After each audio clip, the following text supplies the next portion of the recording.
mayam pumnamukꯄꯨ taramna oksari ngasigi mayamgidamukta video asigi matengna thamjariba wari asidi Amerikagi mamangda president oiramba Donald Trump kanana karigidamakta nongmeina kaptuna hatnaba hotnakhibano haiba asigi matangda thamjage. Hanagi president Donald Trump na prensylvania election ga mari leinana campaign gi rally ama saruk yaduna wa nganglingei tanja amada ekhang khanghoudana Trump pu hatlage haiduna nongmeina kapakhi Thoudok aduda Trump ki yethang manada nongmei maruna kichitang khetpa natana Thoudok pa asok apandi yaukide. Thoudok asi July ki tang 18 2014 da thokiba Thoudok ni Trump pu hatkane haiduna nongmeina kapakhiba mi adugi mamingna Thomas Matthew Crooks kawi mahak sahi kunmuk sure mahakna nongmei round nipan muk open fair tawrakhi maduda campaign aduda yawba lakpa mioi ani laikide aduga Trump masamag yawna mioi manga mukna asok apan nangki. Matthew Crooks na yamna sathiba assault rifle 15 AR-15 hairagasu khangdaba nongmei ase sizinaduna manakta leba building amadagi aim tawduna Trump na speech piringei tanja amada kaplakhibani. Matthew Crooks na Thoudok adu pangthokadaba numit adumaktada foot manga muk wangba kairak ama amasung nongmei maru 50 round muk leirakhi aduga mahakna bomb sabada sizinagadaba posai kaya amasu Hyundai Sonata gari amada hapsinduna mafam adu tana thaurakhi.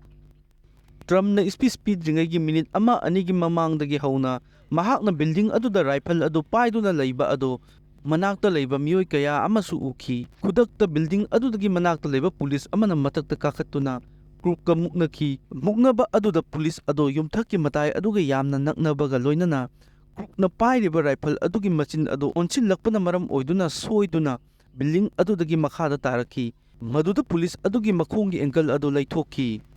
Muknaba adu hek loibaga Crookna tamtamna nongmei kapsilakhi Trumpta nongmei maru aduna hek khetpaga makhut adu khutum tasinduna thangalamlaga wa ngangliba podium adugi marumda cover lawkhi.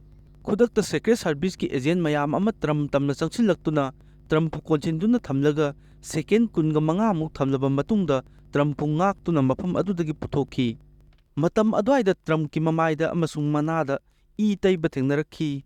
Donald Trump Thoudok thokpam adudagi kudakta gari ama tongduna manakna pa hospital amada check tawhanki. Thoudok asida kore comparator kauba sahi 50 muk suraba ama laikide mahaki loinabi amadi machanupi bu nongmeina pandanaba kannaba hotnabada laikidabane haiduna Pennsylvania gi Governor Josh Seprina pongdokpa laiki. David Das kauba sahi 58 suraba amasu Thoudok aduda nongmei maruna panduna laikide mahakpu kanma ngamnabagidamagta tongan makhal kayagi surgery su tawduna kanma ngamnaba hotnakhi. Thoudok asigi matangda FBI haibadi Federal Bureau of Investigation na thigalakpada Crookna magi identification oiba yaba pot amata yawramdi adubu fingerprint biometric amadi DNA profiling check tawbada magi identity adu khangba ngamlakhi. Makhatana thijinbada mahaki yumda amadi mahakna tonglakpa karda bomb sabada sizinaba posai kaya ama thengnakhi. Thoudok asigi matangda US ki hojik oriba president Joe Biden nasu asigumba violence act asigi jaga America da laiti haina lauthokibata natana